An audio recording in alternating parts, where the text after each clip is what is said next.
Hello students, आज हम question number 4 को सॉल्व करेंगे। एक्सरसाइज है ये 1.1 यानी प्रश्नावली 1.1 चैप्टर है संख्या पद्धति नंबर सिस्टम। ये प्रश्न इस प्रश्नावली का लास्ट प्रश्न है। बाकी सभी प्रश्न हम सॉल्व कर ही चुके हैं। आप इन सभी प्रश्नों को इस चैनल पर देख सकते हैं। तो चलिए प्रश्न नंबर 4 को भी सॉल्व करते हैं। तो प्रश्न नंबर 4 हमें दिया, नीचे दिए गए कथन सत्य हैं या असत्य, कारण के साथ अपने उत्तर दीजिए।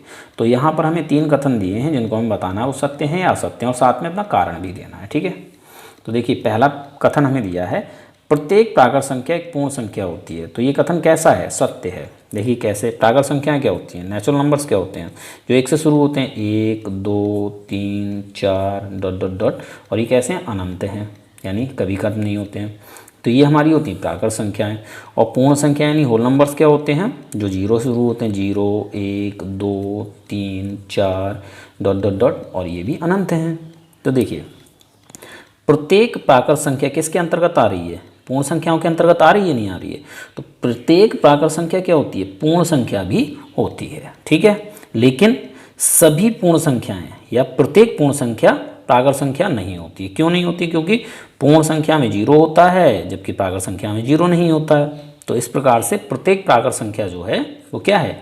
एक पूर्ण संख्या होती है। तो ये कथन हमारा सत्य है। अब आंसर कैसे लिखना है? तो आंसर में आपको ये लिख लेना है, ये कथन सत्य है क्योंकि पूर्ण संख्याओं के संग्रह में, और पूर्ण संख्याओं का संग्रह क्या है? 0 1 2 3 4 डॉट डॉट डॉट अनंत।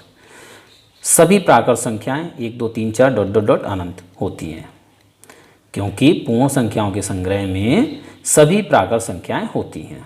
देखो ये पूर्ण संख्याओं का संग्रह है, इसमें क्या है? 1 2 3 4 5 ये संख्याएं भी हैं। तो ये संख्याएं क्या हैं? ये प्राकृत संख्याएं ही तो हैं, है ना?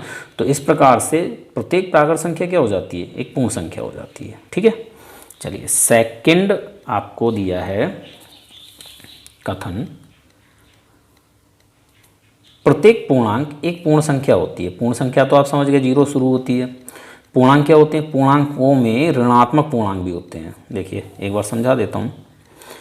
ये तो हमारी पूर्ण संख्याएं हो गई। ठीक है, अब इन्हीं में अगर हम -1 -2 -3 डॉट डॉट डॉट अनंत इनको भी शामिल कर लें तो ये जो संग्रह बन जाएगा ये क्या कहलाएगा? पूर्णांकों का संग्रह, इंटीजर्स का संग्रह कहलाएगा। ठीक है, तो इंटीजर्स में यानी पूर्णांकों में क्या होते हैं? ऋणात्मक पूर्णांक भी होते हैं, धनात्मक पूर्णांक भी होते हैं, जबकि पूर्ण संख्याओं में क्या है?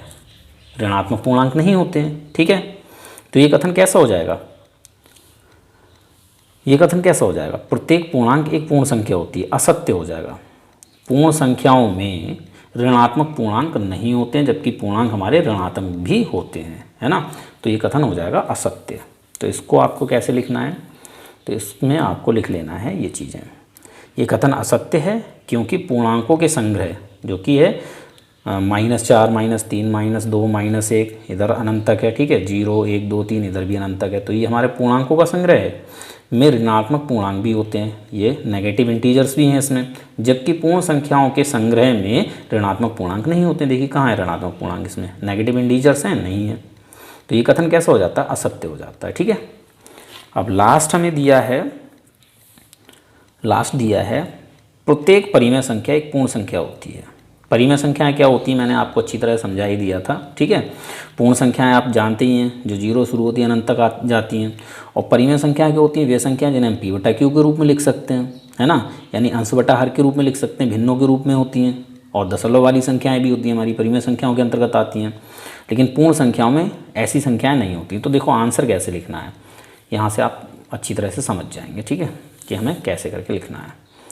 तो यहाँ लिखेंगे ये कथन असत्य है क्योंकि परिमेय संख्याओं में सभी भिन्न व दशमलव प्रसार संख्याएं, जैसे कि भिन्न हमारी 3/7 -2/5, दशमलव प्रसार संख्या 2.5, 0.333, इस प्रकार की संख्याएं भी परिमेय संख्याओं के अंतर्गत आती हैं, जबकि पूर्ण संख्याओं के संग्रह में भिन्न व दशमलव प्रसार संख्याएं नहीं होती हैं। तो ये कथन कैसा हो जाता है? असत्य हो जाता है। ठीक है, यहाँ पर आपका ये क्वेश्चन कंप्लीट हो जाता है। तो मिलते हैं अपने अगले वीडियो लेक्चर में अगले एक्सरसाइज के साथ। तब तक के लिए धन्यवाद।